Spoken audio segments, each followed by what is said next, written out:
Assalamualaikum warahmatullahi wabarakatuh. Baiklah, di sini kami dari kelompok 17 kami akan menyampaikan materi terkait super vektor mesin. Kami terdiri dari dua anggota, yaitu saya sendiri Ranti Putri Nian dengan NPM 223510056 dan Sintabella 223510362. Nah, jadi SVM atau super vector mesin ini pertama kali dipresentasikan pada tahun 1992 di Annual Workshop on Computational Learning Theory. Nah, jadi konsep klasifikasi dengan super vector mesin atau SVM adalah mencari hyperlink terbaik yang berfungsi sebagai pemisah dua kelas data. Ide sederhana dari SVM adalah memaksimalkan margin yang merupakan jarak pemisah antara kelas data. SVM mampu bekerja pada dataset yang berdimensi tinggi dengan menggunakan kernel trick. SVM hanya menggunakan beberapa titik data terpilih yang berkontribusi atau super vektor untuk membentuk model yang akan digunakan dalam proses klasifikasi.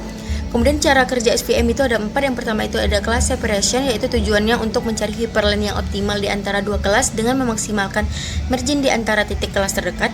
Kemudian yang kedua ada non-linearity, yaitu data diproyeksikan pada umumnya di ruang dengan dimensi yang lebih tinggi di mana data secara efektif dapat dipisahkan secara linear.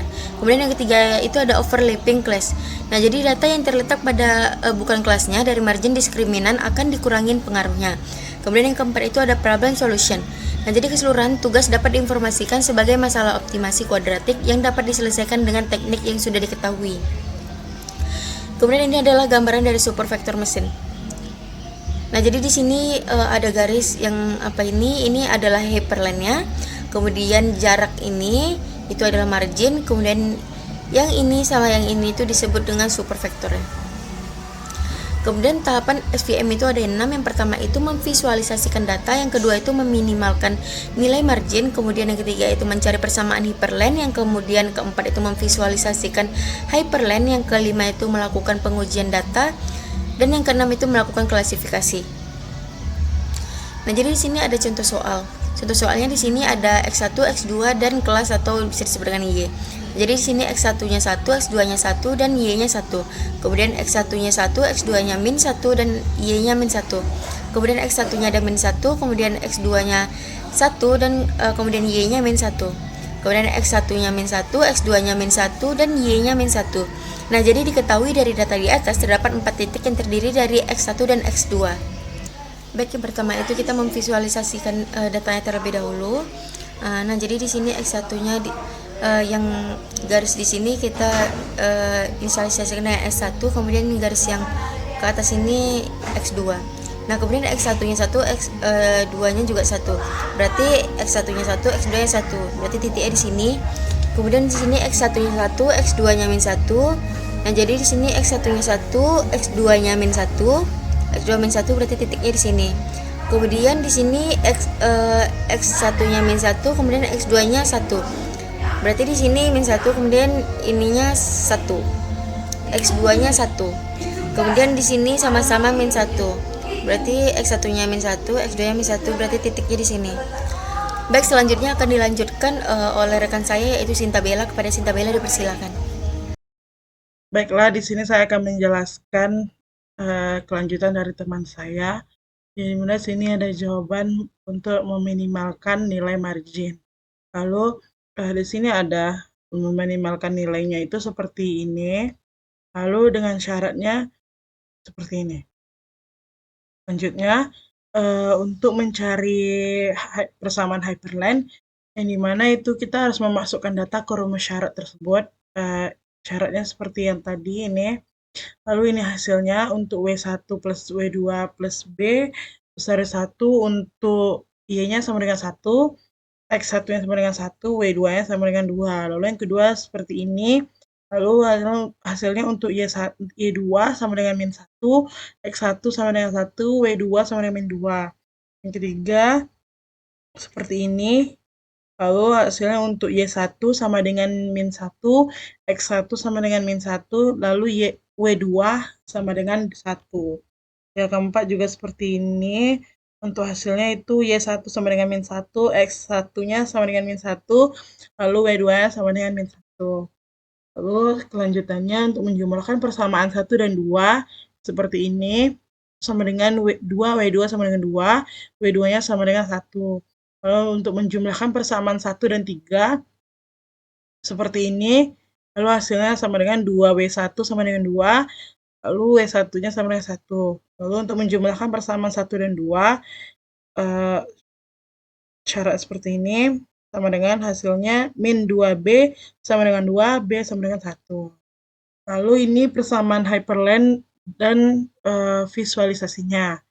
Hasil persamaan hyperlength-nya yaitu W1 kali X1 tambah W2 kali X2 tambah B sama dengan 0. Lalu W1-nya 1 dikali X1 ditambah W2-nya 1 dikali X2 ditambah B sama dengan 1, jadi B-nya di 1 sama dengan 0. Lalu X1 ditambah X1 hasil dari ini ditambah X2 hasil dari ini dikurang 1 diturunkan sama dengan 0. Jadi X2-nya sama dengan 1 kurang X2. Seperti di sini. Ini contoh apanya. Lalu ini ada penerapan Python-nya, yang dimana di sini ada import 6PSNP, yang itu untuk data berdasarkan contoh dalam dokumen, yaitu X dan Y. X-nya sama dengan NP titik array 1,1, lalu min 1, min 1, 1, min 1, min 1,1. Kalau untuk Y-nya sama dengan NP array 1, min 1, min 1,1. Lalu yang pertama itu pertama untuk menentukan hyperlength secara manual berdasarkan PDF-nya. Tujuannya untuk mencari W dan B sehingga memisahkan kelas dengan margin maksimal. Yang kedua untuk menentukan koefisien W dan bias B. Lalu W sama dengan NP titik array 1,1, yaitu untuk koefisien berdasarkan konsep pemisahan optimal. B sama dengan min 1 itu untuk intercept sesuai persamaan hyperlength dalam PDF. Yang ketiga lalu menentukan support vectors, yang dimana support underscore vectors sama dengan np.array lalu 1,1 min 1, min 1, 1, min 1, min 1,1. Itu untuk titik support vectors. Lalu untuk menampilkan hasil perhitungannya dengan cara print untuk proses perhitungan hyperlength, lalu print 1, lalu print 2 untuk substitusi nilai W dan B dari hasil perhitungan. Lalu seterusnya. Dan ini hasil dari atau output dari codingan tersebut itu menentukan persamaan dalam hyperlength W1 dikali X1 sama dengan tambah W2 dikali X2 tambah B sama dengan 0. Lalu substitusikan nilai W dan B dari hasil perhitungan. Seperti ini, hasilnya seperti ini. Baik, terima kasih.